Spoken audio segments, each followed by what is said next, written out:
when I posted on my story about, the girl who was in that relationship and she whatever, and now she's passed away or whatever because her ex-lover killed her. There's women now hitting me up. And when I gave my little motivational speech at the beginning, I've got a couple of women saying it's not that easy. It's not that easy. It's not that easy. So I wanted to have some people come up here and tell me why. Get me to understand, not Shaquilla, baby. That was not a relationship. If you don't know, go look at my story and come back. Please don't get me off topic. All right. Get me, and I'm not being rude. I'm sorry. That might have came off rude. Get me to understand why somebody blacking your eye is not easy to walk away from.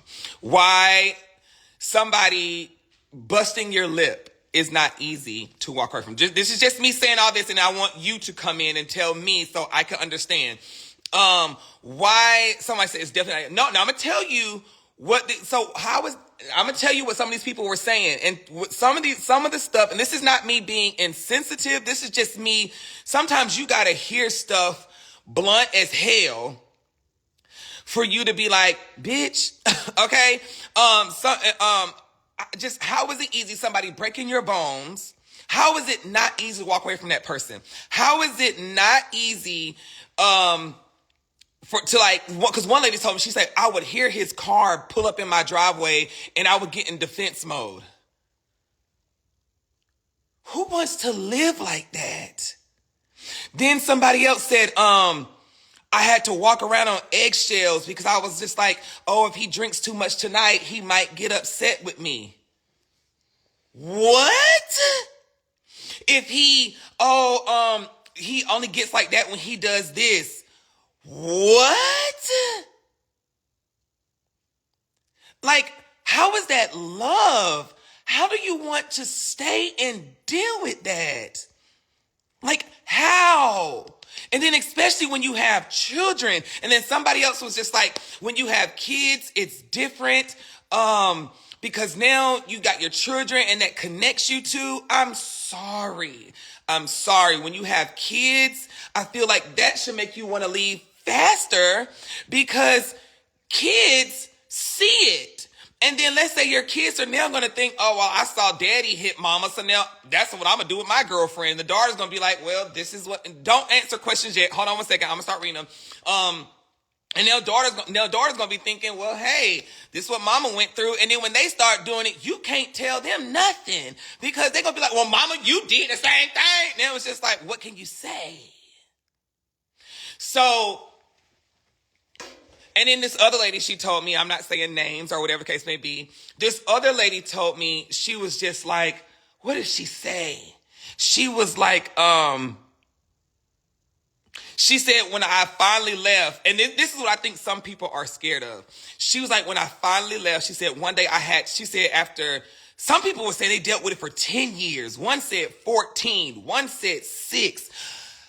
What? So one lady told me, she was like, when I finally walked away, I was able to get away. She was like, what did she say? When I was able to get away, I took me and my son, we left, but we had nothing. She said we had to go into a shelter and I lost everything. And that's another excuse some women were saying, I'm going to have nothing. This is why it is so important, you guys, to love as a student of psychology. It's because of many reasons. But no, I'm going to get there, friend. Hold on. Some women, that's why I tell women, it is so important to love yourself. It is so important. And don't take anything I say as teaching, but what I do believe in is I believe in self-love. I believe in God. I believe in just strength, faith. So I'm going off of this. I'm not going off no books and nothing like that. So don't take this as facts. But anyway, I tell people to love yourself. You have to love yourself. If you don't understand how to love yourself, if you don't understand how to know how to be alone and provide for yourself, then you're going to be looking for that in a person. That's why I tell people when they say all that 50-50 and I need somebody to complete me and I need this. No, you're supposed to have all that on your own. And then when you get with somebody, y'all add on to each other. You don't need a man for money. You don't need a man for this. You don't need a man for that. Have all that on your own. So then when y'all get together, it's like y'all are building with each other. Not, oh, he's providing, he got this, he got that, and she got it. No, it's just like, it's a team. So anyway, I just want to know, why is it so hard to leave? Just tell me. Somebody said books will never compare to, yes, but tell me, why is it so hard to leave after that first hit? Now, mind you, y'all could have been together for 2 years, 3 years, 6 years, but after that first hit, if somebody wants to get up here and tell me your experience, that first hit, why is it so hard to leave?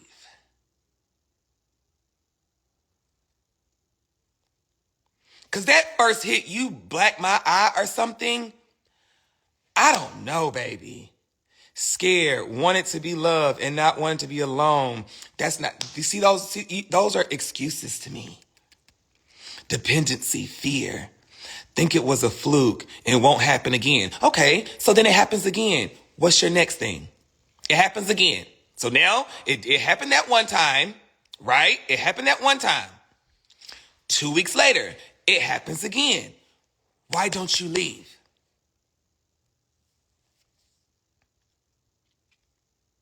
I just need you to sit down and just look at the things you're saying to yourself, what you're trying to make yourself believe. So just listen to me. It's like you're trying to make yourself believe this stuff.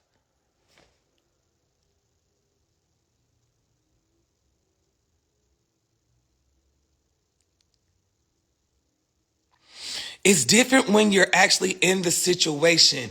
Baby, baby, baby. I love myself too much. I hear everything y'all are saying is different when you're in the situation, but I love myself too much to let somebody, baby, I love myself too much to let somebody bust my nose, to black my eye. You have to love yourself. You have to love yourself. Everybody's not strong-minded. True. But that's what I'm saying. You have to love yourself. Somebody said it's different. So, well, get up. If you can come up here and talk to me, I want you to raise your hand and come up here and talk to me. I'm trying to understand. Y'all, it's like people like to make excuses. And I need you to come in here and talk to me. Come up here and talk to me. Because everything I'm reading is excuses. Said something she could have, but I'm with you. I would never let, no matter what, love yourself. Not everyone has that self-love. Thank you. And so that's all I want somebody to say. Sometimes, I'm going to get you, friend. Sometimes you have, hold on, let me get her. Hold on, before she starts talking, hold on. Sometimes you have to tell yourself, I don't have self-love. Because hold on. Go ahead. Hey, friend. Hey, boo. Okay, have you ever been a part of it, or you just been a speak? Well, mind you, I have had a dude hit me before, but I ain't never stayed with no dude that hit me before. Okay, But and what made you leave? because that nigga hit me. But I'm just saying, my point is to what you said earlier about your kids seeing you get hit. As you get older, subconsciously, that's what you look for. You know what I'm saying? Like, that's how you. Like, I heard somebody say, I don't know if my nigga love me if he don't hit me. You know what I'm saying? It's that type of thing. Oh, that's disgusting. That's disgusting. But I know, but it be that way. A lot of kids that grow up with parents who fight, That's what Mm-hmm. they look for when they get older.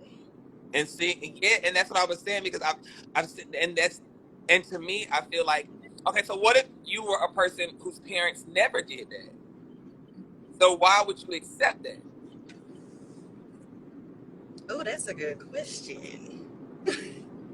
I don't know. It's hard to say. Um, Because I'm just trying. It's just because I see a lot of it, and I just see a lot of it, and this I feel like domestic violence is the one. It's like that's one thing that really stresses me. it's hard to understand. Yes, because Right. I don't get it. I just don't get it, and I know people keep saying it's a Yeah. people keep saying, oh, it's a mental thing, it's this, but like if you say that you're looking for love and you love somebody, how is that showing you love? I just need somebody, if they can get up here and tell me how that person hitting them or abusing them is showing them love. Get me to understand why that is love and why you think that is love. I could be like, okay, I get it. Hold on, I You hands, okay? you should also keep in mind that some people like that toxic shit too. Some people do. I don't know. I would never understand that because I enjoy my peace in my relationship and even by myself if I have to. But some people, it's like exciting. You know what I'm saying? I don't get that at all. But I don't know.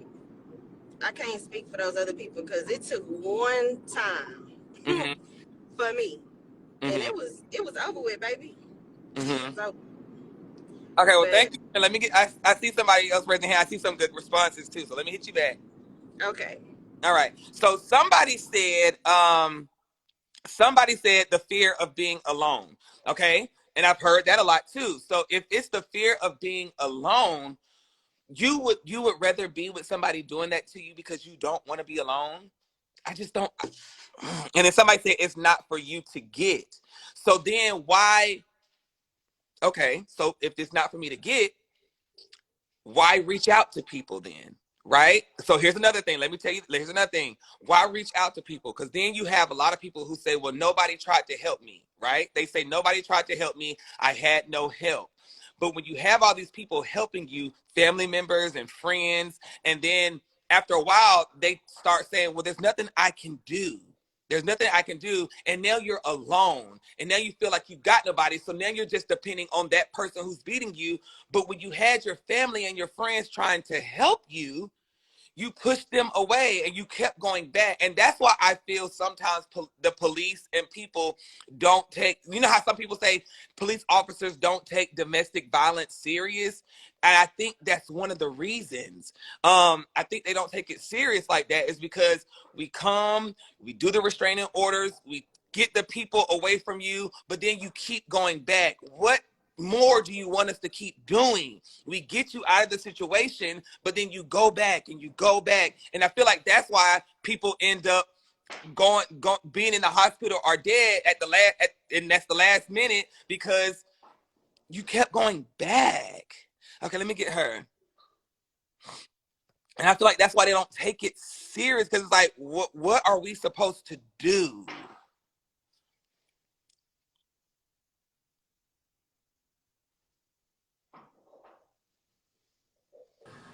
Hey, Hello. okay, so have you been Okay, through it? so there's a couple of layers. I'm sorry, have you been through it or are you just giving your opinion? Both. Okay. Both. Okay. So, I'm kind of like the other girl who, when it turned physical, I was out, but I was young then. Mm-hmm. But I stayed with somebody who was mentally abusing me for a very long time. Mm-hmm. Now that one, I'm sorry, I won't cut you off, but that one I can see that because I've been through that. And here's the thing. Mm-hmm. That's where it starts. Mm-hmm. And see, so a lot of people are like, well, he hit you. Well, why aren't you telling your family and friends? Well, he's already told you your family and friends ain't nothing. This is before I hit you. Mm-hmm. Your family and friends don't love you. He's giving you examples of times that they should have been there and they weren't there. And your friends, well, what about that time she didn't call you for your birthday? They don't pick up your kids when they see that you're overwhelmed and all these things. So they're starting to already isolate you That's what. from people. Mm-hmm. So they've already gotten you. Abusers are typically smart when it comes to that. They'll, first of all, they're going to isolate you from your family and friends. Mm-hmm. That's number one, because you don't feel comfortable going to nobody Right. about anything. And then I think the hitting starts. But then also, you have to understand, and this is kind of like the issue we find ourselves in with white people. You ever talk to a white person and they just don't understand racism? Mm-hmm. And you're trying to get them to understand that this is real and this happens, but they just don't get it, because I don't do that and I don't go through that. So when you're saying you haven't been abused, understand you're coming from a place of privilege to the person that has been abused. So it Mm-hmm. can come off very insensitive Yeah. when people are like, hey, I don't get it. I know you don't get it, because looking back, I don't get it. Looking Mm-hmm. back, I don't get it. But then you have to understand, not everybody comes from a loving home. So when you weren't loved at home first, Mm-hmm. your view of what love is very skewed. We hit our kids and we tell our kids we love them. We pop Yeah, our children. friend, a friend that is different. That is different That to you, because you know the difference now when as you a grown pop person. kids, that's when people be thinking, oh, I don't beat my kids. See, when I got spankings, I didn't get beat. I So think I got a little bit of both. but no, see, my spankings came from when I did wrong. Like if I somebody said no, it's not. It is different. Because if I made a bad grade, you know what I'm saying? It like, and my mama told me, Zoe, do your work, do this. It was a spanking, and it wasn't like get the belt and she's hit me with the buckle. It was like 3 pops, 5 pops, over with. Or like if I knew to come home at a certain time and I was like, I'm gonna be rebellious, girl. I'm just gonna, do I want that spanking or I'm gonna go home? I got spankings. I didn't get beat. And see, that's the thing. Some people That, do get beat. I'm not, and some but people. here's the thing. Okay, so it all comes from a place of trauma. Whippings came from slaves who wanted to get you in line. They whooped grown people and kids. We just grew up and said, oh, we only do it to the kids. Mm-hmm. But it's still a form of trauma. And you want that trauma. First of all, the only reason you spank your kids is because you want trauma to be attached to that action so they won't do that again. You want a connection to be drawn with that action so that they say the next time they go to do it, oh, nigga, no. I don't even want to deal with that. Even though you don't think that as a parent. I got 3 kids. And baby, I'm not going to say I don't whip my kids, because I'd be very hypocritical to say that. But saying that you, just because you don't know that's why an action you're doing is why you're doing it, because we don't know our history enough to know that that is why you're doing it. That's the whole reason why whooping and spanking came to be, because we have to make a connection to an action to say to yourself, that's not worth what I'm going to get if I do it. So Mm-hmm. that's the thing. So, but going back, my grandmother was raised in Mississippi. Now, since then, I've been married for 10 years, right? I first got married. My grandma said, you don't talk back to that man. Because we were having a discussion about something. Now, don't talk back. You mean talk back? I'm not a child, right? Mm-hmm. My grandfather broke her arm, broke her nose. Now, to me, my grandfather was a good man. Matter of fact, I was a grandpa's girl. But I couldn't reconcile how he could treat her that way and be the man that I knew him to be, right? Mm-hmm. So when my cousin got in this situation, my grandma said, yeah, he hitting you, but ain't he paying the bills? I said, Granny, you can't, like, that's not a good reason for him to hit you. She raised her daughters that way, right? He may be hitting you, but he doing what he's supposed to be doing. He may be cheating on you, but when you flick the light to go on, it go on. They were raised to believe that this was okay, because in Mississippi in 1940 it was. But you pass that stuff down to your children, and then they see it, and this becomes a norm. And I feel like you start feeling like, well, everybody in my family, like my uncles be beating their girlfriends, and my daddy beat his girlfriend, and like it doesn't even enter into your mind, because we experience the world through our perspectives, right? And so it's like, I don't see anything else in my purview. I don't see anything else around me. So it's not until you step out of being in those circles that you be like, wait a minute, this doesn't happen. Now, mind you, I live in Iowa. Ain't that many niggas to deal with. You Mm-hmm. understand? So it's a very small. I had to go to Atlanta before I was shocked that Mm-hmm. Black people own things, right? Now, Mm-hmm. mind you, this was last summer. I went to Atlanta last summer and I was like, wait, y'all own the gas station? Y'all own a store? That Mm-hmm. doesn't happen where I live. And so if you are in your own community of people, it can be very easy to feel like this is just how it is. And as long as he's doing what he's supposed to be doing, as long as he say he's sorry, long as he, a lot of women have an at least man. At least he not doing that. Mm-hmm. At least he come home. At least he paying the bills. And they can't see that that's, first of all, a generational curse that needs to be broken. And second of all, the love you have for yourself isn't real love. So why do you think that you are going to attract real love from another person? You don't love yourself because you weren't taught how to love yourself correctly. Because a lot of women are taught that loving yourself is selfish. Oh, baby, loving yourself is selfish. Mm-hmm. Especially Black women. What do you mean, love yourself? Who gave you that permission? It's only in the last couple years that we've done this self-love thing. Mind you, when we were raised, that is selfish. You're not taking into consideration everybody else. Everybody else has to come first. That's the plight of the Black woman. You have to save everybody else. Mm-hmm. You start to forget about you. Not even just in abusive situations, in everyday life. Just think about when men get in trouble or people get to acting the fool when the presidential election was at stake. Mm-hmm. Who they run to? They run to Black women. Fix it. Mm-hmm. We got y'all into this. Yeah, we got the family into this, but you fix it. Mm-hmm. So how in the heck do you expect little girls that you taught not to care for themselves, not to love themselves, not to appreciate themselves, to all of a sudden grow up and love yourself? All of a sudden grow up and have love for yourself. That don't work like that. You taught her from a child not to love herself. You gave her a baby doll and taught her that her worth was going to be in mothering. You gave her a doll and told her that when you get older, you gave her a kitchen set and said, baby, if you don't cook, they ain't going to want you. Mm-hmm. It froze. Hold on 1 second. Hey, friend, let it come back. I think it's freezing. It's freezing. Hold on. Come back.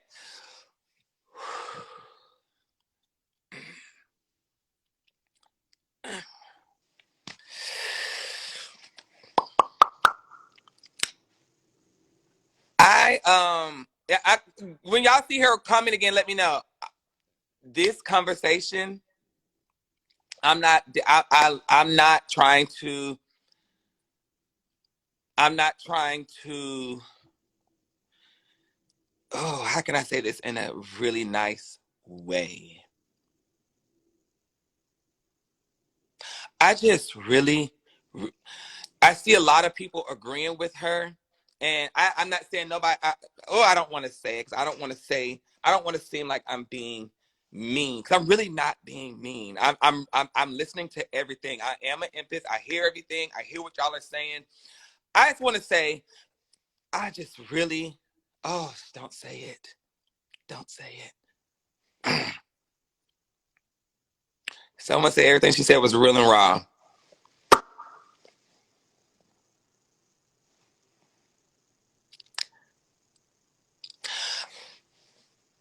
I don't know. I'm gonna get another woman. Is there another woman that I can talk to? I just want to say I am so thankful. No, I don't want to say that because I don't want nobody else to feel no type of way. I'm not gonna say that. Uh, does everybody in here go to church? I know everybody believes in different things. Who goes to church? Who goes to church? Raise your hand. Who goes to church?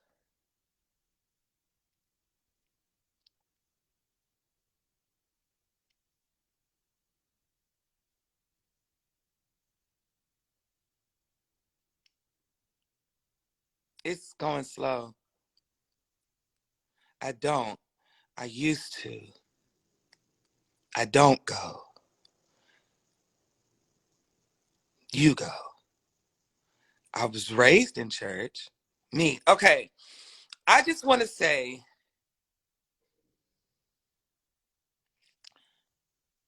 a bunch of traumas. I just want to say I am so thankful for my parents. I am just so thankful for my parents. And I'm probably going to get a little emotional. I'm just so thankful because hearing the stuff that she was saying and seeing how many people agree, I'm just so, so, so, so, so, so thankful for my parents because I couldn't comprehend anything that she was saying because my mom never taught my sister that. My dad never taught me any of that. It was nothing but love. I felt no trauma from a spanking. I didn't feel my mom was trying to scare me. I don't feel my mom was trying to put fear in my heart. I just feel my mom was telling me that there's consequences with the actions that you make. This is my side. This is my side. That was her side. This is my side. And I'm not saying my side is right, and I'm not saying her side is right. That's why it's good to hear everybody's point of view. That's why I was asking, what do y'all go through? Because I just never, I wasn't fearful of my parents. You know what I'm saying? I wasn't fearful of my mom. So that's why I said when she spanked me, it was just like you knew to come home, but you didn't. And I'm not doing this to try to show my power. I'm not doing this to try to show you that you're wrong and I'm right and I'm in control. It was just something could happen to you out there. You could have got into something. Somebody could have stole you. You could have got killed, or it was that. It wasn't like boom, boom, boom, boom, boom. I'm mama, take your ass in the room and be the fuck quiet. There was no cussing. There was no anger. It was just, Zoe, you messed up. That's what I got. And then on top of that, that's why I tell people, I know people believe in what they believe in. I know people believe in whatever it is, whatever higher power. But that's why I believe God is so, so, so, so, so real. He is so real. And I encourage people to, even if you don't believe in him, believe in something that is love, because it will keep you from going through these type of things. When my mom's mom was raised in church, then her dad was raised in church, their parents was raised in church, then I was raised in church, my mom, and it was just like there was nothing but just love and understanding. And I know people say, well, church is this, church is that. You have to find that right church, that right group of people. I'm not saying that they're better than anybody else, but church, I'm telling you, the love of God or whatever higher power you believe in is so real, and it will keep you out of these type of situations, because when you love God and the way you love yourself will keep you from losing yourself in situations. You see things, I don't know. My mom never told my sister any of that stuff. Never. And I get it. I get it. The stuff there are generational curses or whatever the case may be. You see your grandmama doing this, and she said, hey, if he's paying your bills, boom, boom, boom. Because I do. My dad's side is totally different from my mama's side. You know what I'm saying? My aunties used to be like, I'd rather you drink in front of us than drink in the street. And then my dad's side, my mom's side was like, don't you drink that stuff, period. So I know there's different types of upbringings and things like that. But I don't know. I just, back to what we were talking about. Let's get back there. It's just, I really believe it starts with the love for yourself how you were raised and stuff like that. Because I saw somebody else saying, it's hard to. Somebody said it's hard to get outside of that circle.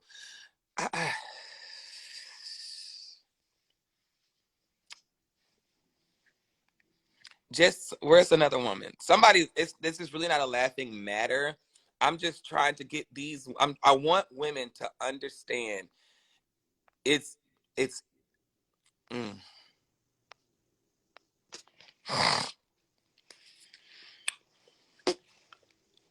God, I'm telling y'all, God is so real, honey. Hi, Zoe. Hey, How are you? I'm good. How are you? I'm good. Okay, so my situation, my ex, we were together for 11 years. Like, he told me, like, his mom was beat in her previous relationship. So, like, the first time he ever hit me, I just had our first daughter. And so, um, he was like, this is what happened to my mom, blah, blah, blah. So I was like, I'm not your mom. So I was like, if you hit me again, it's going to be an issue. Because my brothers have always told me if I couldn't defend myself, to, like, pick up something, hit him, cut him. So I went to the kitchen and got a knife. Mm-hmm. Like, I cut him. I didn't hurt him, but he got cut. So this happened for, like, he was physically, mentally, emotionally abusive, all that.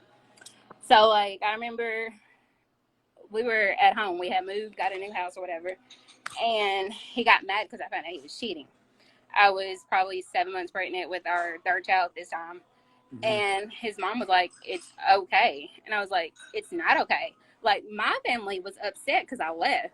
Like, why should I stay in that situation? Mm-hmm. They're like, he's a good man. He takes care of his kids, da, da, da.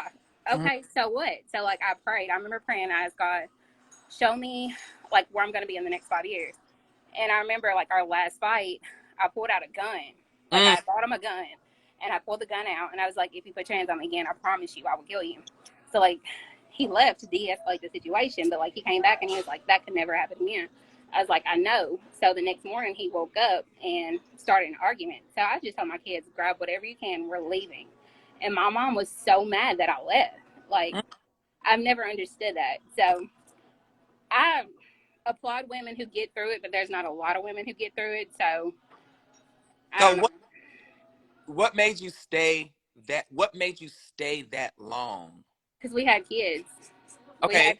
We had kids and... Oh, you said you had kids, right? What part of you having kids was like, I gotta stay and deal with this? I don't know. I was weak. Like, I was young. I was weak. So I felt like that was just... So don't say it was because of your kids. No. It said. Yeah. I was weak at the time, but I thank God for giving me the strength to leave because I had suicidal thoughts. I couldn't take it no more. It was a mess. Oh. Like, did you feel he loved you, or did you just... No, because, like... Okay, I want to word it all right. So you said it was the kids, and then I'm like, okay, so you said you didn't love you. What do I want to say? Like, if you didn't feel he loved you, what else kept you there? Fear. Because he's a cop, he's in the military, and it was like, if you leave, there's plenty of ditches and fields where we're at. I could kill you, and no one would ever find your body. So it was fear, it was stress, it was being a mom, it was a lot. And then granted, then you said that your parents and your family wanted you to stay with him. Mm-hmm. You felt alone. I did. Well, my sister didn't want me to stay. But, like, my mom, she's still to this day, she's like, that's my son-in-law. So why didn't you go to your sister? Because she had kids. I had kids. Because she know I'm crazy and I will go to jail. I don't mind it. I will go to jail. So would you have let her come with you if she would have asked? Like, when we got in our first fight, I pulled up. Like, we was 30 so minutes why, late. You got out of it then when you pulled up. Why did you go back and you saw you had love from her? Because it was like he would change his ways for a little bit and then it'd all start over again. He would change his ways for a little bit and then it'd start all over again. You knew it was going to start back over again. I did. Like I said, I was young, dumb, just in love. In lust. No, yes. That was not... That was not love, friend. Somebody said period, sis. Yeah, that wasn't love. That was It just wasn't. somebody controlling you. Mm-hmm. They wanted power, and they knew how to manipulate and control. It was. I'm glad you're out of it. So there's probably a lot of women watching right now. What would be your advice? Somebody who's been through that, what would you tell them now that you're out of it? I would tell them it's Okay, like, oh, not just them, or what would you tell your younger self now if you could stop your younger self? to not go back. Like the first time was enough. Like I Was wouldn't. there any advice you could tell these women who are still stuck? It is okay to leave. Like there is light at the end of the tunnel. At the end of the tunnel, you have to pray. You have to keep God first.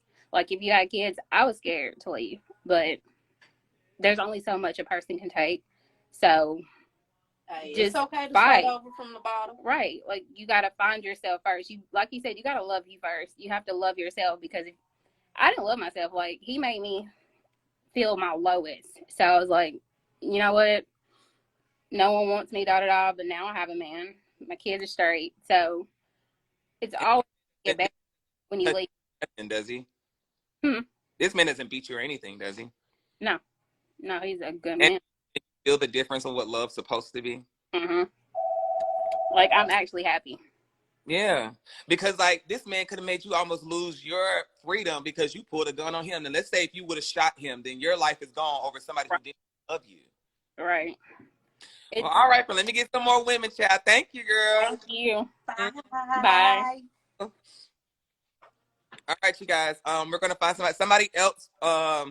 Raise your hand. But no, you guys, I'm just trying to let y'all understand. I want y'all to understand. Don't make any excuses for these people or for yourself. These people who are abusing you are sick. They're not good people. They're not good people. And I'm going to repeat it again. They're not good people. Somebody that can verbally make you feel isolated from your family, who makes you feel alone, who makes you feel worthless of a person, they're not good people. And then once they do that, and then they got control and make you feel like all you got is them, and then they start hitting you, they're not good people. And like she said, it is okay to walk away. It is okay. Hold on. Whew.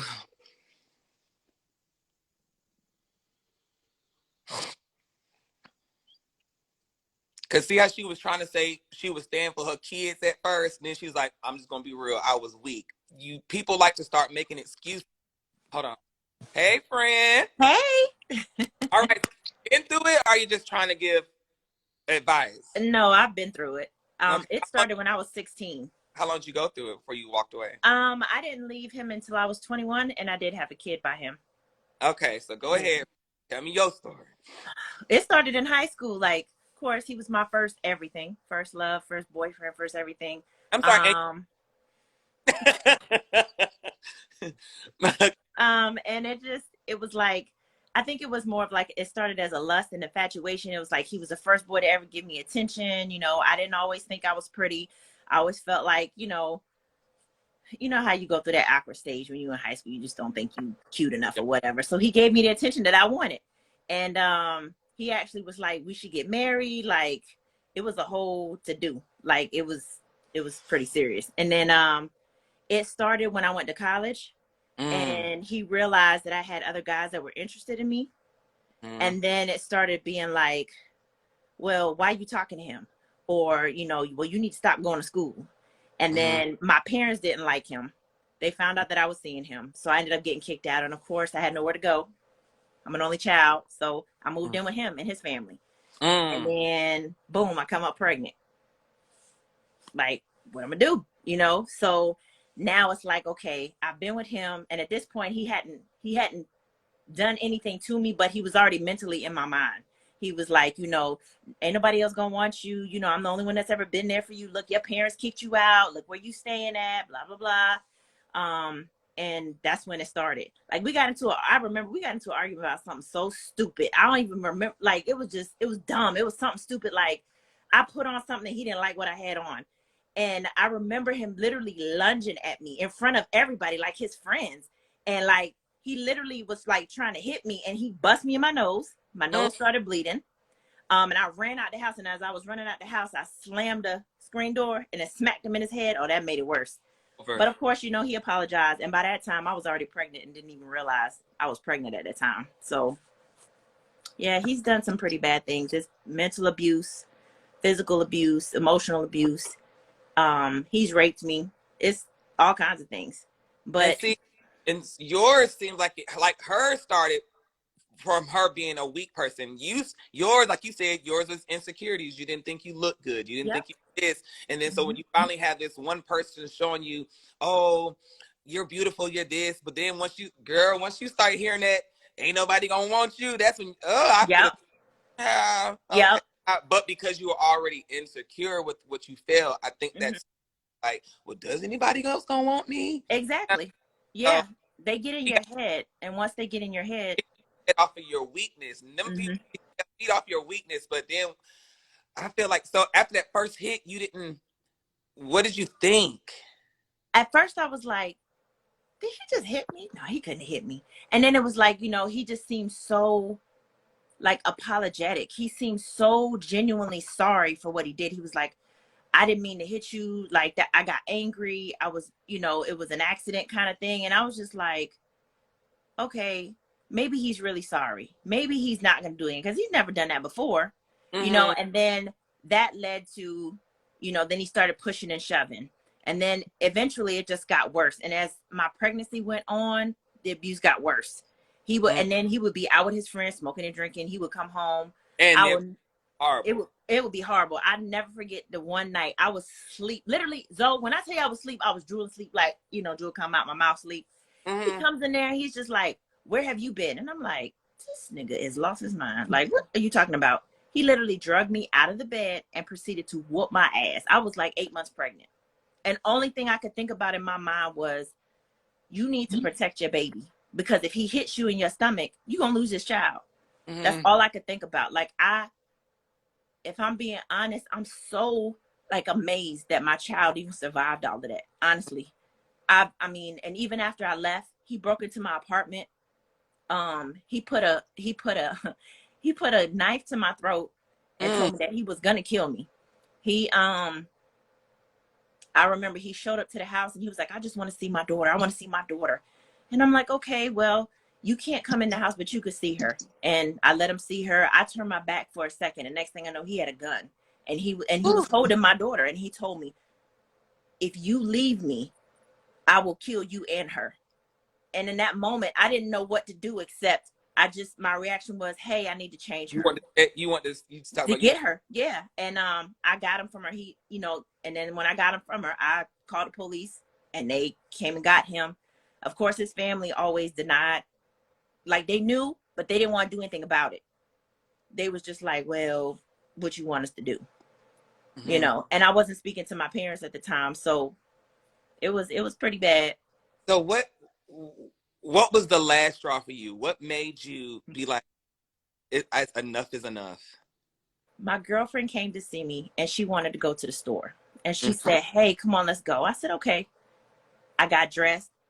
When I tell you I didn't have on nothing crazy, nothing fancy, I literally had on a t-shirt, some jeans. I had my hair in a ponytail. And I came downstairs and he was like, where the F you think you going? And I'm like, I'm finna go to the store with my girl. And he's like, no, you're not. She looked at him and was like, we going to the store. We'll be back. Right. And he was like, no, y'all not going nowhere. She didn't ask me, could she go anywhere? And I just turned and I looked at her. And in that moment, I knew he was about to start his crap. And I said, listen, just go. You go to the store. I'll see you later. She was like, no, I'm not doing this with you. No, you going to the store, get your stuff. We going to the store. And she's like, we'll be back. He was sitting on the couch. We were by the door. He literally jumped up and ran towards me. And she jumped in front of me and she pushed him back. And then when she pushed him back, I ran towards the couch. And when I ran towards the couch, I kind of tripped and fell, got up, and I was sitting on the couch. She literally came and ran and sat on the couch and sat on top of me to keep him from hitting me. And she told him, you're not going to hit her. Because if you hit her, I'm going to beat your ass. That's literally what she told him. Mm-hmm. And he was like, he would never fight anybody else, but he would always come Yes. for me. Yes. He always would come for me. So after that day, she was like, listen, you need to call your parents because you can't stay here. You can't stay here with him. And you have a little girl. What are you showing her? So I had to, get my little feelings and get my guts together. And I had to call my parents. And I remember my dad pulling up and he just looked at me and he was like, get your stuff. Let's go. And after that, that was kind of it. Like I was lucky and blessed enough to actually have my parents come around at some point and take me out of the situation. But it was hard. Even after I left, I kept feeling that urge to want to go back because I felt like I abandoned him or I wasn't, I was the one that was wrong for leaving him. But that's why I say it's an emotional and a mental thing. It's an emotional and mental thing. Because and you helped a lot, friend. You helped a lot because I can see why I get it because it's kind of like because I have never been through physical abuse, but I've been through, kind of mental a little bit where like everybody know I date like little hood guys or whatever. And so, when I see them going through stuff and I feel like they don't have no family, no friends or that, and I feel like I'm your only help. Right. You know what I'm saying? I would allow them to still say some of the rude things that they would say to me. Right. And like, why you deal with that, Zoe? Why you deal with that? I'm like, and they alone, they ain't got nobody, they need me, whatever. Right. It came to a point where I was just like, you know what? I can't keep doing this because now I'm not mentally happy. Exactly. It's like, what are they going to say today? So I get that, so it's just, I know you felt like you was probably their backbone, but really they were really hurting you, girl. Yeah, it was hard. Like I would never wish that on my worst enemy, but I understand when women say it's hard to leave. It is. Because it's mentally, like you said, and like the other young lady said, I was weak and he knew I was weak. He knew I was weak and he preyed on it. Yeah. So so seeing your friends stand up to him, did that motivate you now? Because like that, I feel like that put a light bulb in your head. Like, damn, he didn't hit her like he hit me. Exactly. So it acts like he is. He just knows you were scared. Exactly. Right. It was like something clicked and was like, okay, you need to go. Like, cause this has gotten too far. It's to a point, and it was almost embarrassing. It was like an embarrassing moment for her to literally have to sit on me, and then for her to stand up for me like that is like, why couldn't I do that for myself? So it was in a moment for me, and I was just like, okay, yeah, this is it. I need to leave. I need to leave. Yeah. Yep. Yeah. I'm so glad you're having this conversation because this is not something a lot of people like to talk about. They just don't. And I feel like they don't because I feel like they don't want to offend nobody. But I think I think when you do kind of push it to that level where it's a person like me who just don't get it and you get it, I feel it makes us listen to each other because I like to listen. Yes. So you make me get it more because I know why y'all stay, but it's just I just don't understand after you get hit. Like, I could get like the first one. Okay, because you're like, okay, you know what? He probably didn't mean to do it. Blah, blah, blah. Right. Then when that second one comes, it's like, okay, bitch. I just don't see like 10 years. Yeah. I didn't leave him until I was 21, and I was with him since I was 16 years old. Yep. It was.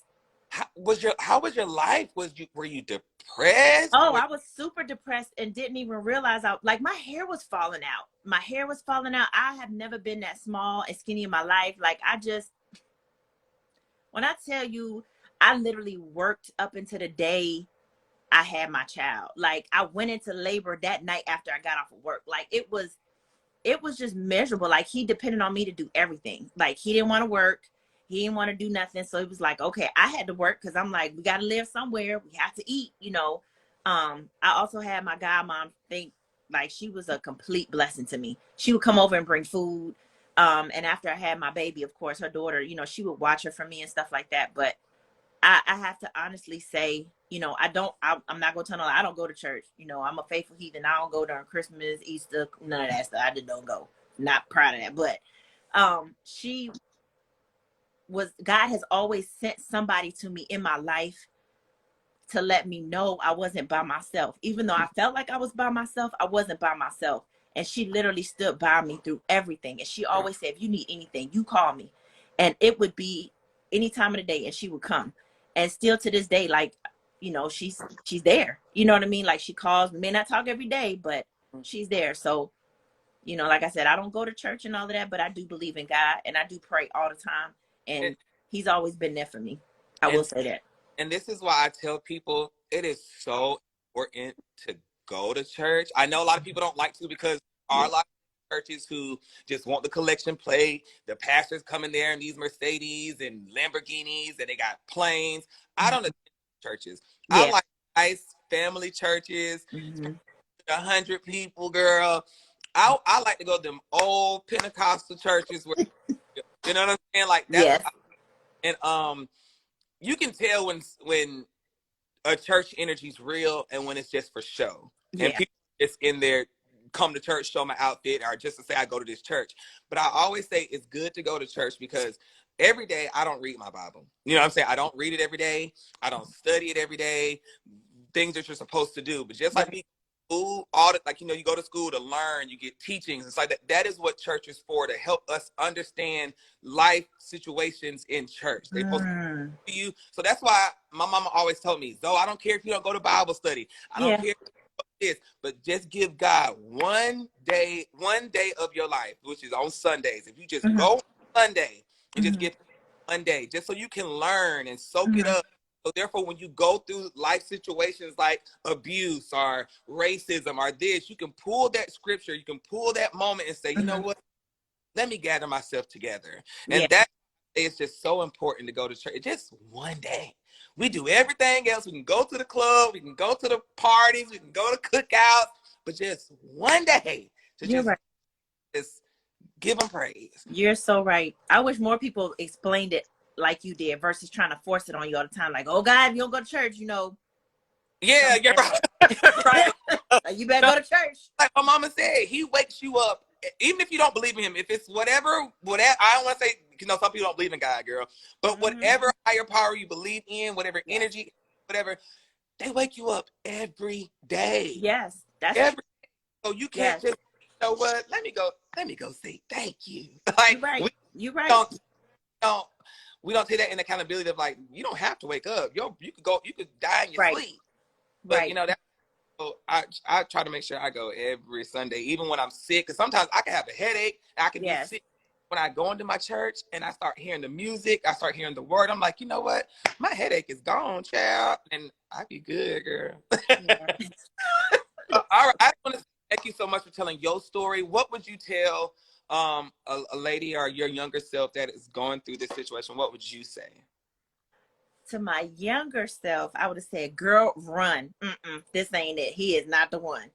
To anybody that's going through it, I would tell them to, like you say, love yourself, be strong, and it's okay to ask for help. Don't continue to ignore what's going on. You know, and, you know, don't wait until it gets to be a point where it's too bad. You know what I mean? Like, just, there's resources out there. There are people out there, and don't be ashamed to, you know, tell anybody like what's going on, because sometimes a lot of that has to, you know, it's a lot of that too. You might be ashamed of, like, oh God, I can't believe somebody hitting on me, but don't be ashamed. Like, reach out and you know what I'm saying, get the help that you might need, but don't be scared. You can do it. Anybody can do it. Don't be scared. Be strong. Thank you. Girl. All right, love you. Thank you. Bye. Bye. Bye, boo. All right, you guys. Let me. I'm gonna get one more person. But look, y'all. That last thing she said was so good. Do not be. Yes, I was just gonna say it, friend. Do not be ashamed. Do not be embarrassed. Don't think less of yourself. Don't think you're weird, because I think that's what a lot of people think. I think people be like, oh, I don't want to tell nobody because they're gonna judge me because I got beat, or they gonna talk about me. Fuck it, girl. Go get your help, because you're not the only person going through that. So like she said, do not be ashamed. Oh my God, I'm glad she said that, because one, it is not your fault. It is not your fault for being loving. It is not your fault for trying to help somebody become a better person. It is not your fault because this man, this asshole is beating you. It is not your fault. None of this is your fault. It's not your fault that you saw your parents getting beat or whatever. It's not your fault because you was raised in this type of lifestyle. It's not your fault. But you have the ability to change what you go through. Okay, you have the ability to change your life, to change that cycle. You have the ability to do all of that. So, baby, stand up for yourself. Ooh, I'm sorry, y'all. I love women, men too. Men, y'all go through the same shit, but I love women so much. I just really, really, really do. And I don't want y'all to feel like you have to go through this for somebody. You don't. There is love out there. It is out there. It may not seem like it, but it's out there. Let me get one more person. I'm going to get up off here because I don't make y'all cry today. We ain't going to be here. Hey, Brandy girl. One more person and we can get up out of here. Yes. Let's see. One person raise your hand if you've been through it and you just want to, vent to your fellow people. Again, thank y'all so much. Because I just want other women to know that you're not alone. And I feel like a lot of people feel like they're alone and they're going through this by themselves. And I just want to let you know that you're not alone. There's many women who are going through this. And it's okay. But baby, it's time to wake up. Okay. Let's get friend right here.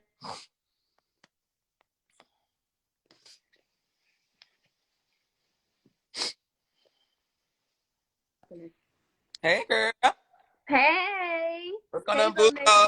Okay, so you've been through it, friend.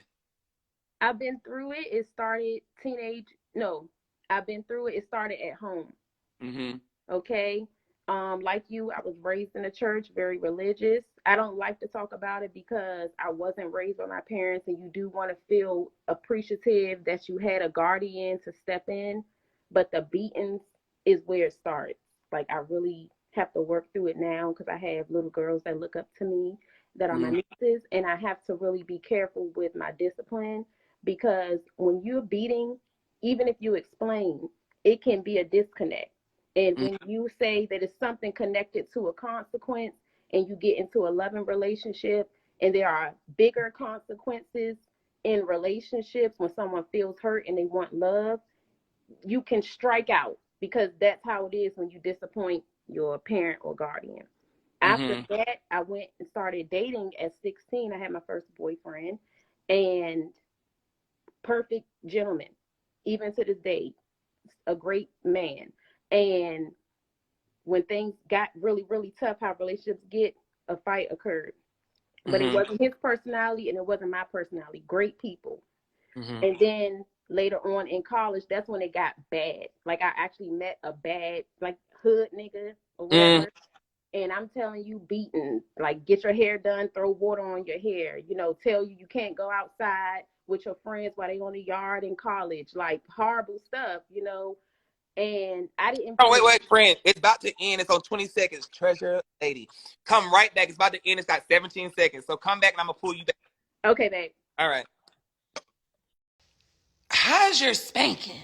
Because I'm saying my mama didn't spank me every time. Sometimes it was like go to your room or it was like something like that. It wasn't like everything I did, I got a whooping or a spanking. You got to be careful what you say because whooping, spanking, beating. How was your spanking? Because, how was your spanking? Because, my spankings just didn't traumatize me. I think it depends on how often your parents spanked you and how did they spank you. You know what I'm saying? I think where did she go? It was something lady. I got warnings first. Yeah, I got like the warnings, and then if I kept being disobedient, then I would get the spanking. But it wasn't like, oh, there she goes. There she goes. Hold on, here go my friend. Let me ask her right now. Mm-mm.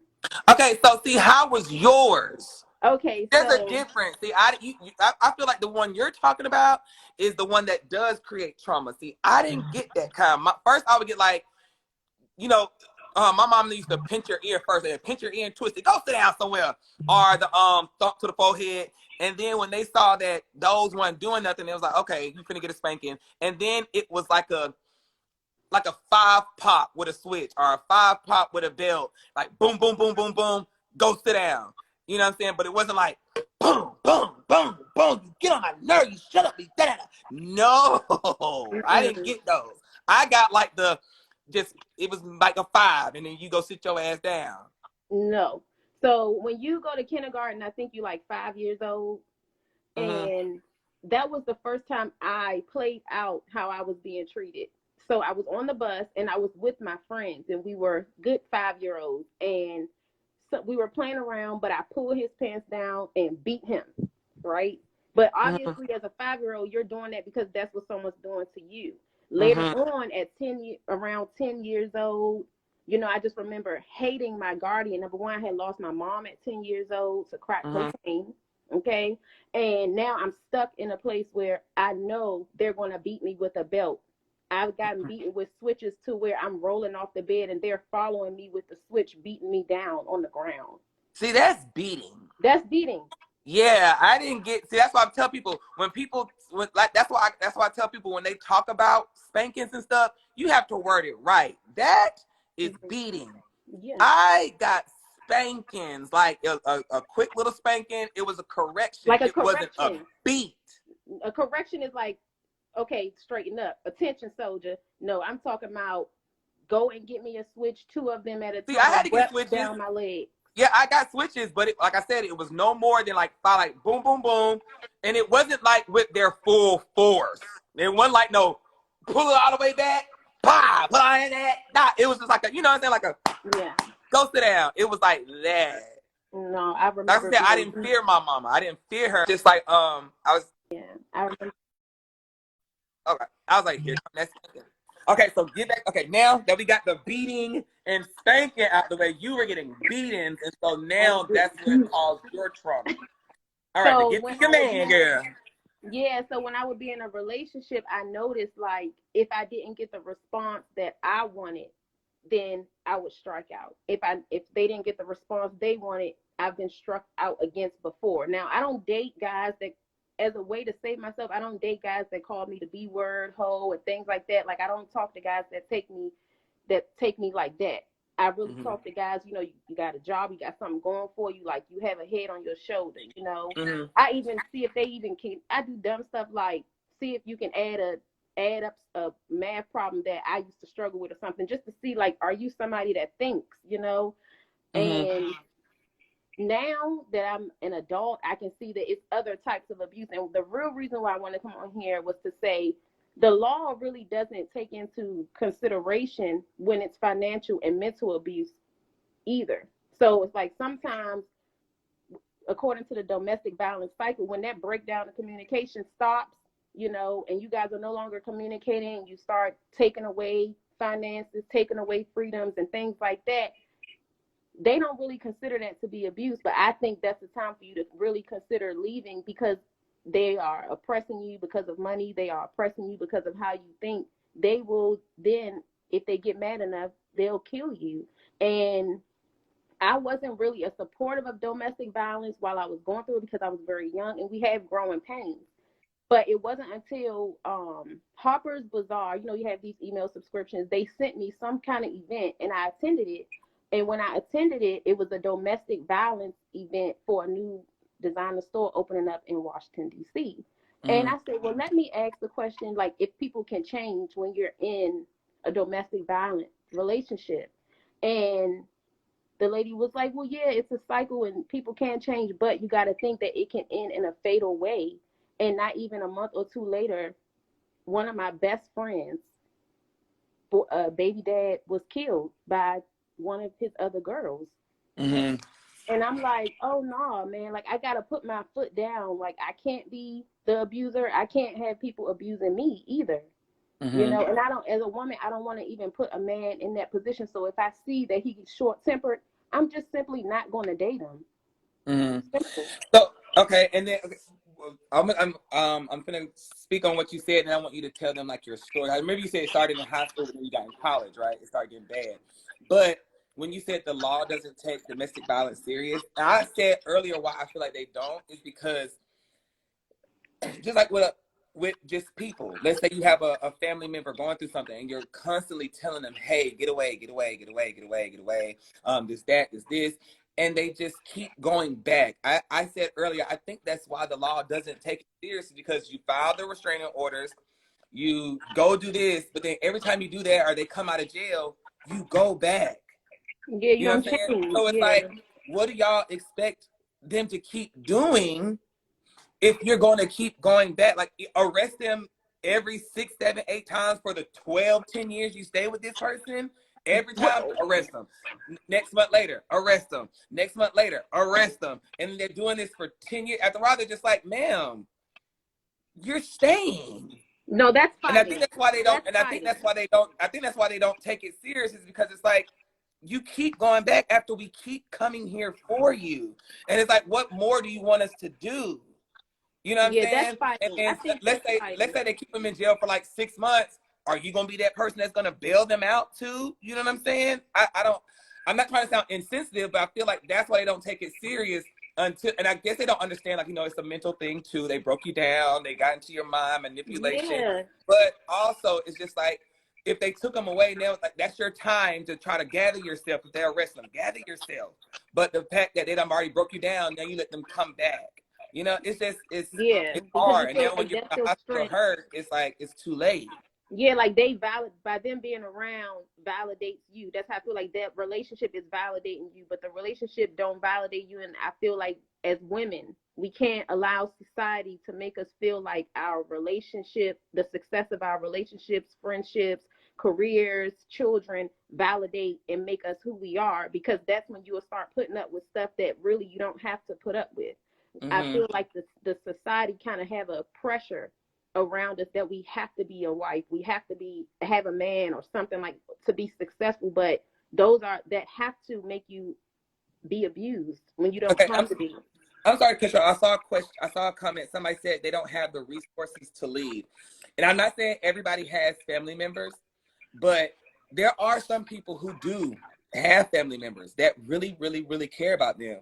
But because you're so lost into this person, you're not even listening to your family members anymore. Like, you may have a brother that comes and fight the person, or you may have a cousin or a sister who's like the other girl, she had a sister who was like, come on, come with me. But because you're so wrapped up in this person, you're thinking you don't have the sources, and you really did. But it's because now you're lost in that person. You're not letting the people who want to help you help you. So then after a while, we start to get drained. Cause, like, let's say we're dealing with this you call us, come push up. We come and help you. And then it's like a slap in our faces when we sit here and try to help you, talk to you, say, girl, you're better than that. You're better than this and that.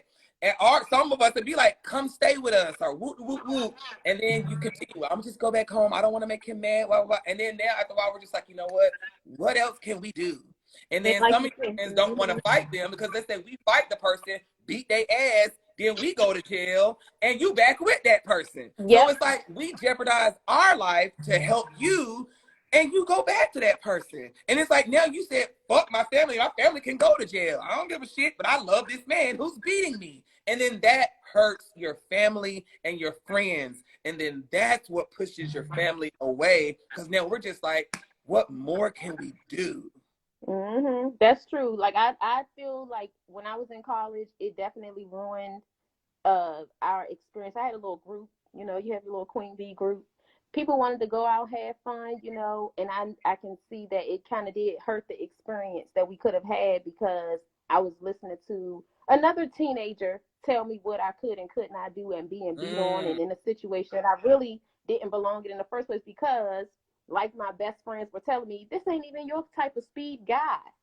Mm-hmm. You're supposed to be with some Poindexter nerd type of dude. Where you get this idea from in the first place? Now we can't even go to party. You know, you got to stay inside. We got to work around you. You know, it was crazy. You know, but I forgive, like you know, like you're saying, religion and things that make you feel forgive them. But just because you forgive, don't mean you got to go back. Right. And when you're in an abusive relationship, you do have to think like, if they're doing this, they can kill me. Like you can die. I didn't know that was that serious. If they're beating you, they can kill you. Yes. And that's why I'm trying to tell people understand too. Like, yeah, when somebody could be upset with you and just choking you, and you can die off of a choke. You can die off somebody punching you in your nose. You know what I'm saying? Like, it's just you got to think about you. Yeah. But they're saying they want me to get a guy. So let me see if there's a guy Oh, in let's here who could tell a okay. guy's side. So but thank you so much, friend. My pleasure. I love Zo Navy. I love you too, girl.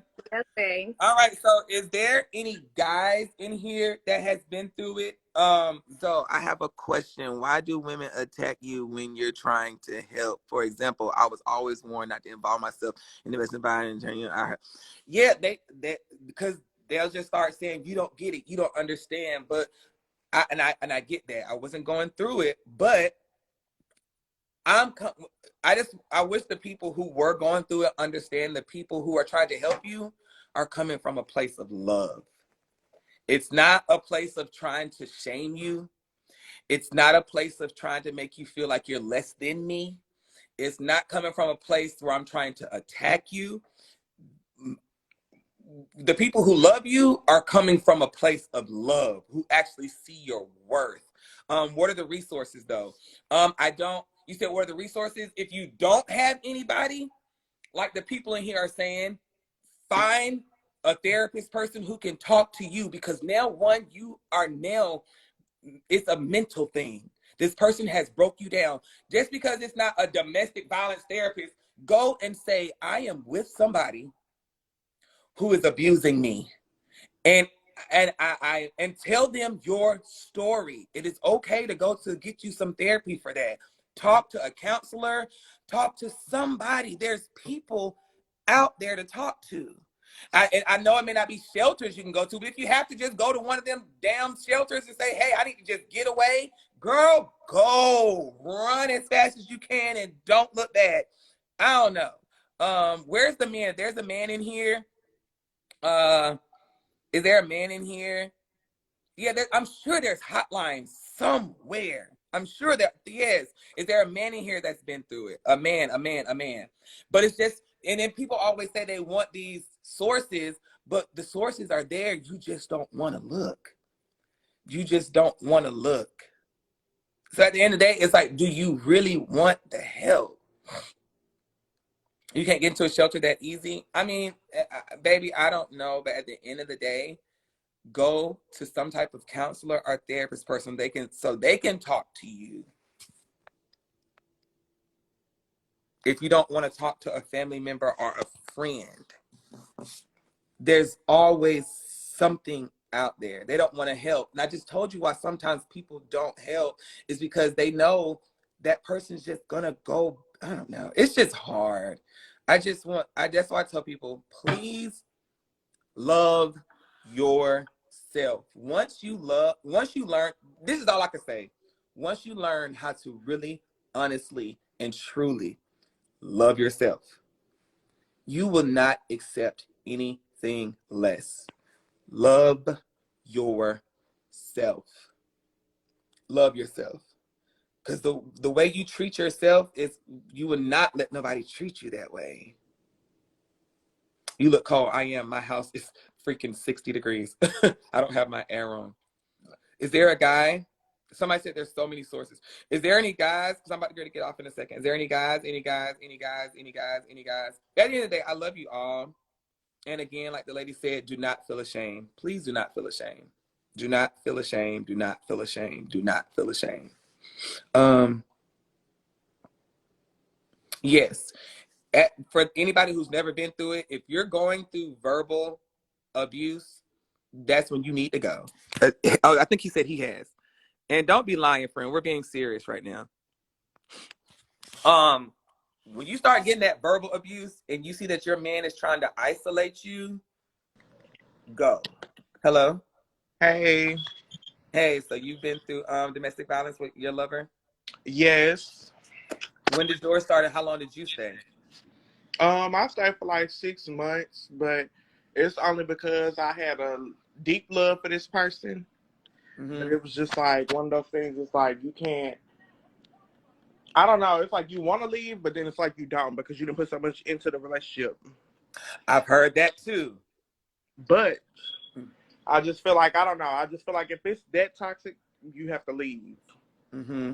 Because if you stay in it, it's just you. It's gonna get deeper. You're gonna get deeper into the relationship, and it's just not gonna be well. So when you say you put so much into the relationship, you mean like just spending like quality time and just what did you put into that relationship that made you be like, I have to deal with somebody hitting me?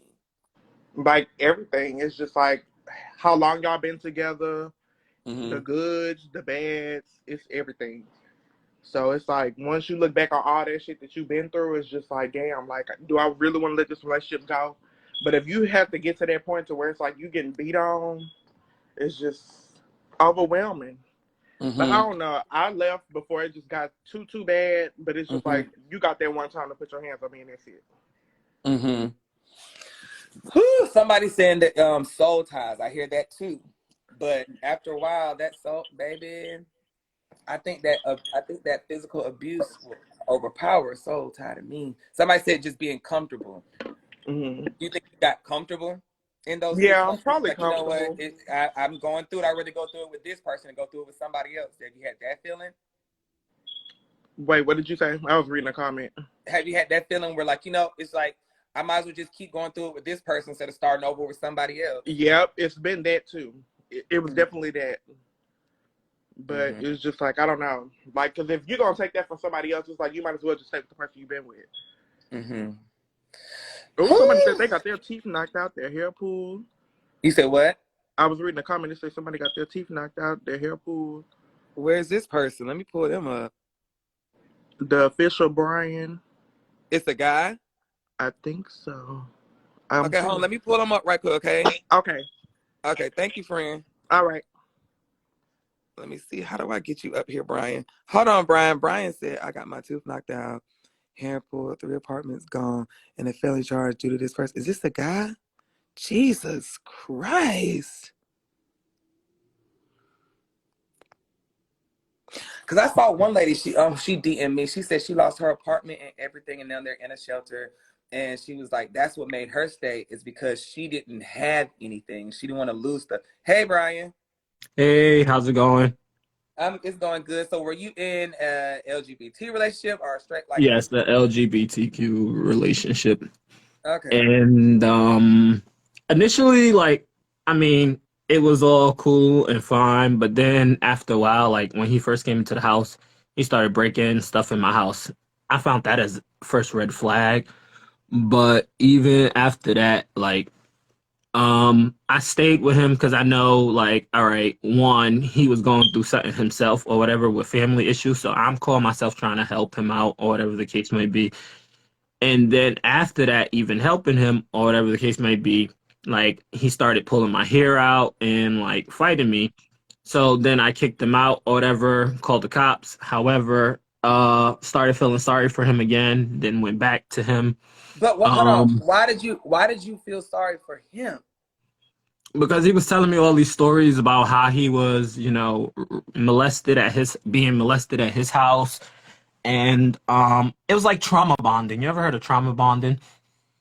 So Mm-hmm. I was kind of So like both of y'all were relating running to off of each him. other. Yeah, because I've been through a lot of trauma bonding growing up, like being through foster care, being molested, stuff like that.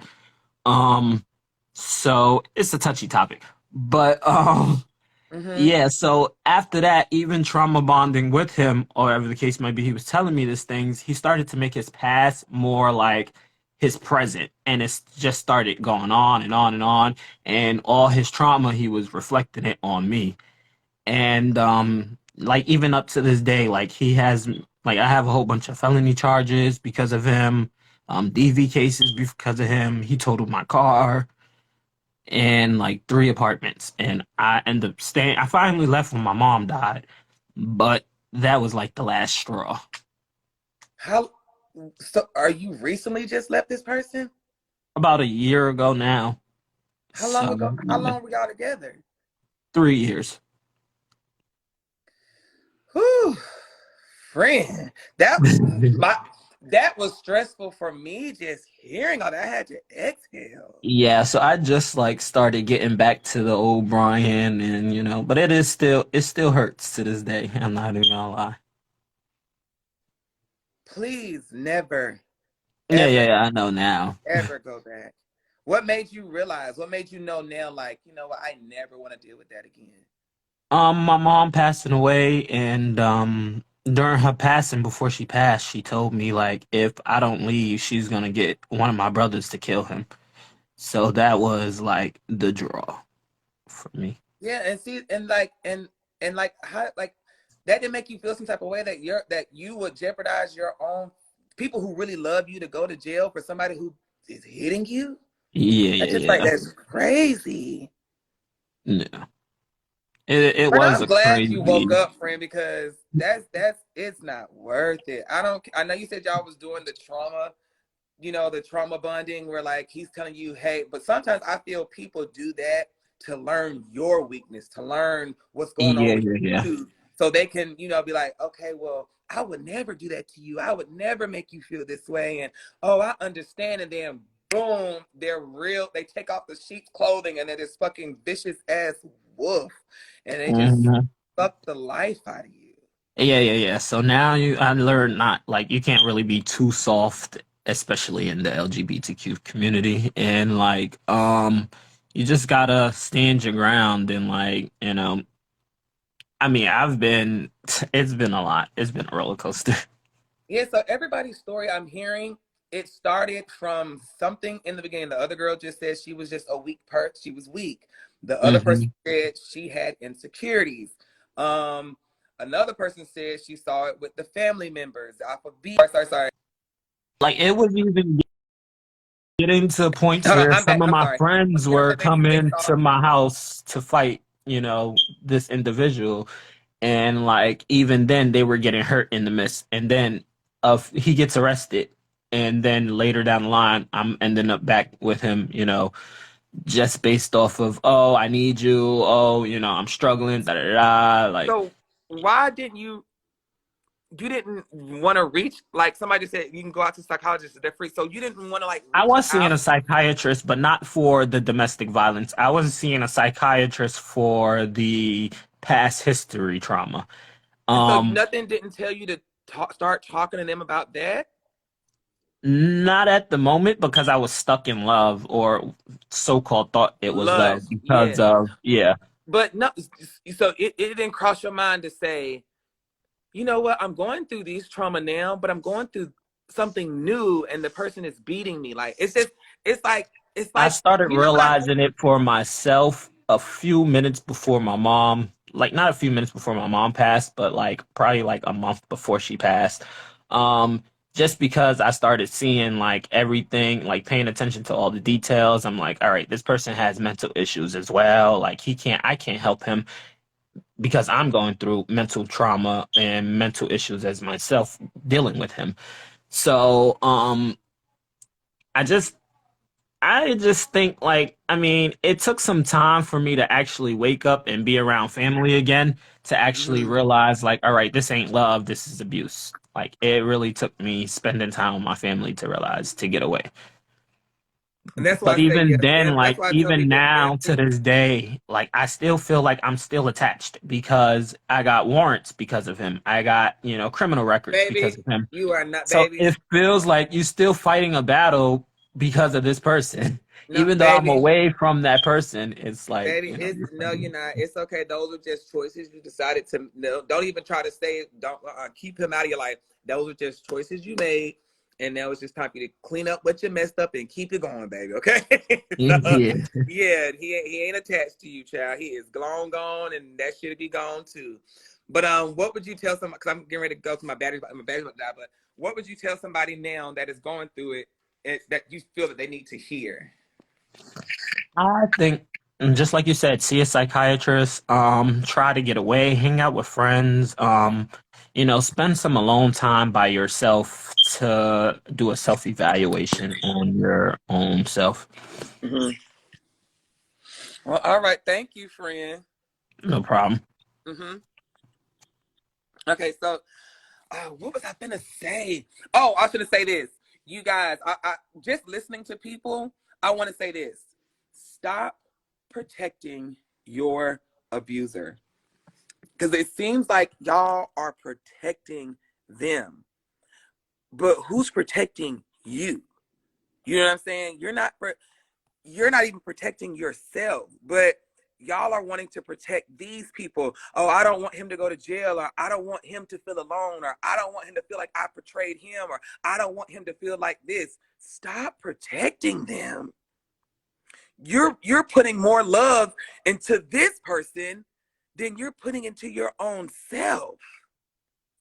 And it's oh, I don't know. Stop protecting them. Okay. Um, Again, I just want to let y'all know you're not the problem. I got to keep reinforcing that. You're not the problem. You're not wrong. You're not bad. We're not judging you. I'm not judging you. I'm doing this to try to get you to understand how freaking amazing you are. And you're actually really, like, even though we're saying that one girl says she's weak or whatever, you're actually strong as fuck. Because for you to go through and deal with this bullshit, you're actually strong as hell. But you're mentally weak. But you're a strong person. But you just have to find that strength in you to get away.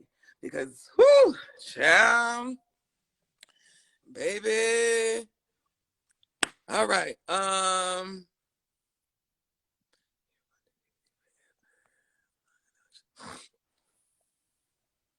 Okay, let me see if a person shows you who they are. But yes, I do say that. But you know, some people say, like I get it. I get the soul ties, I get the love, I get all of that. But I just want people to understand it's not worth staying. None of that is worth staying. None of that is worth staying. If I don't ever save my lives, but they will be on YouTube. I know the person's recording right now. All you gotta do is type in Iamzoie's live and put the date in, and it will be on YouTube. This was a much excuse me. I just was seeing a bunch of the people in my DMs saying they've been through it for 10 years, 14 years, 6 years. And I'm just like, you're going through it so long. But yeah, again, I want to just keep reiterating, don't be afraid to leave. Do not be afraid to walk away. Because if somebody's going to tell you that I will kill your child or I will kill you if you leave me, then baby, you need to go. If it's running to a best friend's house or going, like somebody said, you can go, I didn't know you could do this. Go to a fire house and tell them this is what this person told me and I need the protection, but you need to go. Go, go, go, go, go, go, go. I don't know. I don't know. I know it's hard because when you honestly love somebody, because it's a difference between you really loving somebody and somebody and really not loving you. It is hard because like I said, I've been through the verbal situation where they said verbal things and it was just like, you deal with it or whatever the case may be, and because you really love that person, like I love you, you know what I'm saying, and woo, woo, woo, woo. And you're hoping they're going to change. You see the potential in people. And that's what I was going through. I was going through the potential. Like he has the potential to be a good person. He has the potential to be a good man, and he's not going to go through this and whoop, whoop, whoop, and he could change and I can help him change and I can make him a better person. You can't make anybody anything. They can only make themselves something. You can tell them all you want, instilling them all the good shit, but until that person in their mind wants to be a good person, baby, I don't care if you wash their feet. I don't give a damn if you make food every morning. I don't give a fuck if you clean the house, fucking pay their car note off. Girl, tell him he could be a king and sleep, or she could be a queen and sleep in that. Baby, you can be the best person in the world. You could bring your check home to the person. If that person does not want to be a good person, I don't care how amazing you are. There's nothing you can do to make them be a good person. Nothing. They gotta want to be.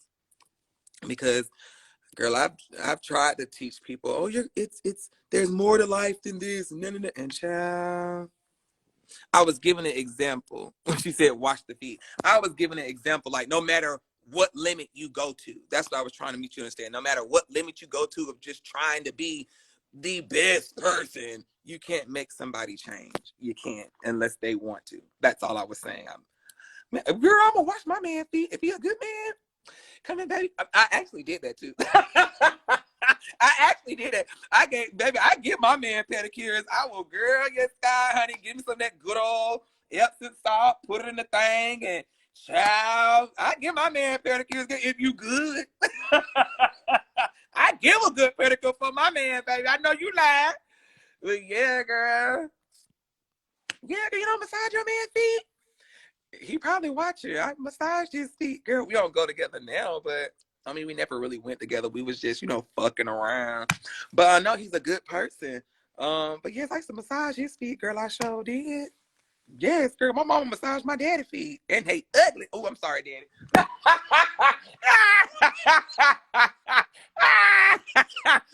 But yeah, no. My mama massaged my daddy's feet. Yeah. I just saw a lot of love growing up. I saw a lot of love. And so that's why I saw a lot of love growing up. But yeah, like I said, I still have my same biological mom and dad from when I feel like it just started out of nowhere. I still got my same biological mom and dad. They've been together for like years, 40 something freaking years. I've never seen him hit her or anything. The only thing they've ever probably argued about was why you didn't cook dinner. You know what I'm saying? Like, why you didn't cook? I'm hungry. But he could cook too, child. So you can play both sides. You gotta love or hate your kids. It's so important. But yeah, so even if y'all were, I know some people didn't see love growing up. Some people didn't, because some people like nowadays, a lot of parents are really, really, really busy.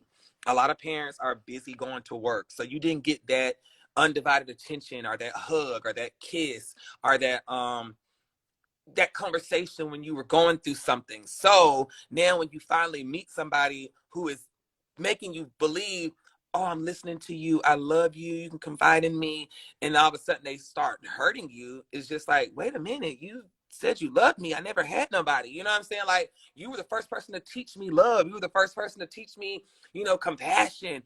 And it's just like, and it's kind of like, I guess it's like a disappointment that this person would do this to you, but then you still stay. I get it. But baby, it comes a time where you got to say enough is enough. But yeah, but you gotta that's why it's always good to just, even if you didn't get it at home, always surround yourself. It's charging. Always surround yourself around positive people. So when something negative comes in your life, you know when it doesn't feel right.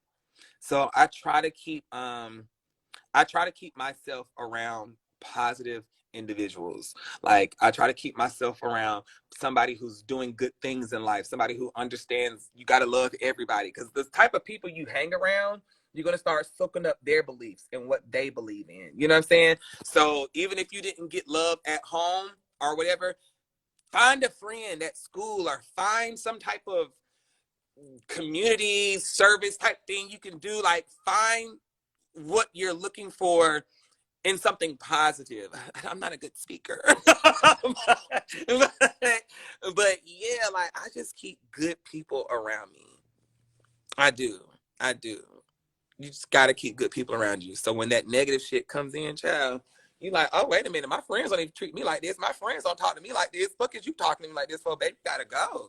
Like, yeah, don't come in here fucking up my aura. Don't come here fucking up my aura, man, because I don't go through this.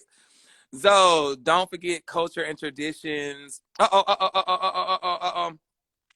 and tradition makes it hard for women to leave because of fear, and her community might tarnish her reputation.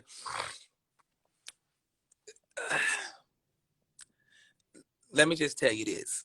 I hear y'all saying that.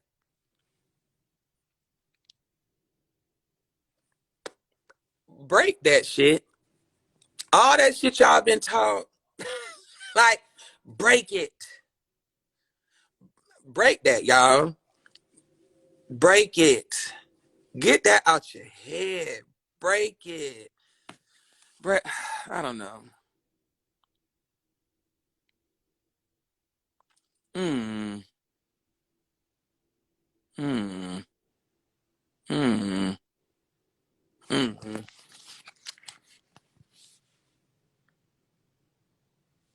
Hmm.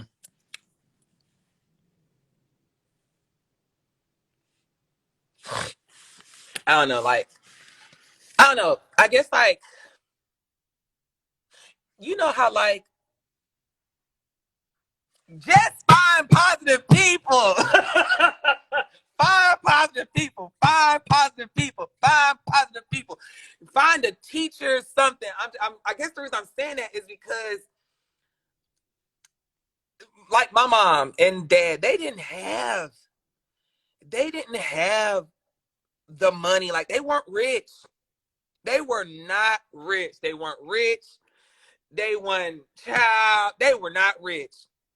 Okay. My dad had to quit college to go help out. Like, they were not rich. They were not rich. Okay. They had nothing. But the one thing my parents always told me, I want you to be better than me. That's all they said. I want you to be better than me. Okay. And that's why I said it's just good to have a good family background. If you don't have that, find a teacher, find somebody that can speak power and light into you. So they just kept saying, Zoe, we want y'all to have more than what we had. We want you to be better than us. Just be the best you. And so I didn't like school. I didn't make the best fucking grade. Yeah, that's why I tell people church is I just love God, okay? God, that's the number one thing. But anyway, I didn't like school. You know what I'm saying? I didn't like school. I didn't make the best grades. Maybe I had A's, B's, and high C's, child. And I knew I didn't want to go to college. But anyway, but I was like, I'm going to be something. I'm going to be something. I didn't know what the fuck it was. I'm gonna be something. And I just bust my ass. And now, child, my house is more than my parents in them house. You know what I'm saying? And it's just like, it's a blessing. And it makes your parents happy. Like, if you ain't got jealous parents. My parents just like, I'm so proud of you. You know what I'm saying? Like, they're proud of me. And it's just,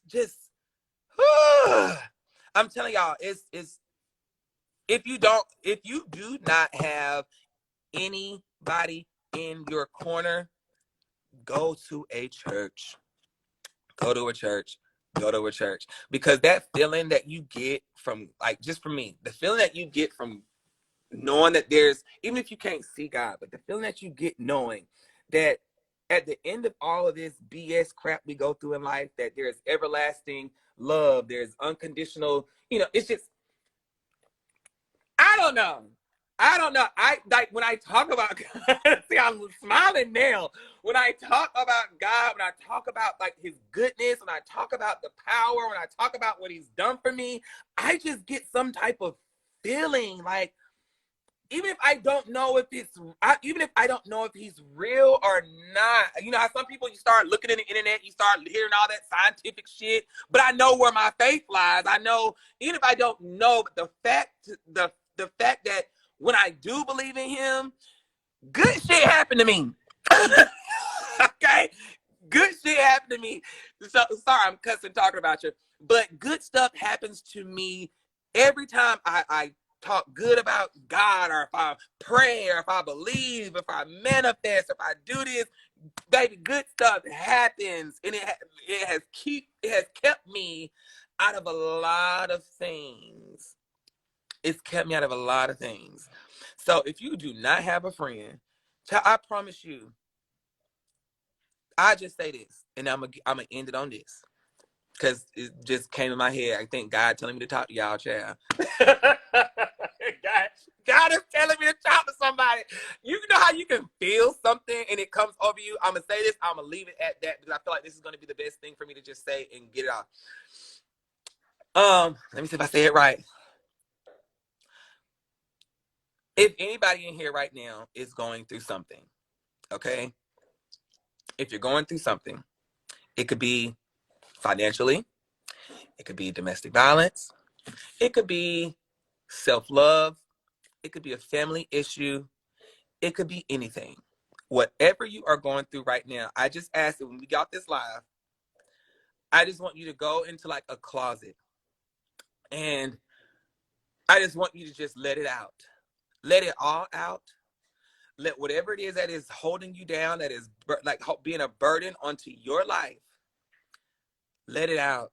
Just let it out in that moment, because God will answer you and he will talk to you when you are vulnerable.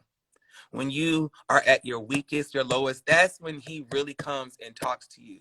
But you need to believe it. So whatever it is you're going through right now in your life, I'm asking you, and this is me being so for real, go in there and you let it go.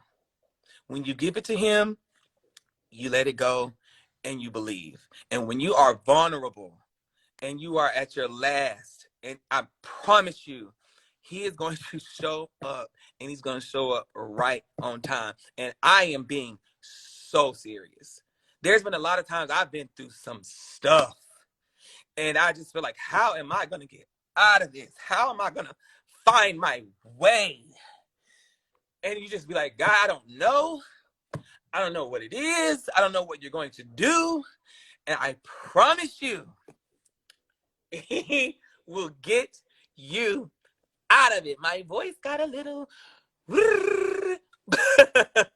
but he'll get you out of it. I promise you. So I'm going to leave it at that. I love you guys so much. I love you. I love you. I love you. I love you. I'm so glad we were able to talk about this. If you are going through anything, women, physically, get away, okay? Get away. Don't be ashamed to talk to somebody about it, and just know that you are worth it and you're meant to be here and not be going through that craziness that you think is love, okay? I love y'all so much. Have a good day and be awesome. Okay.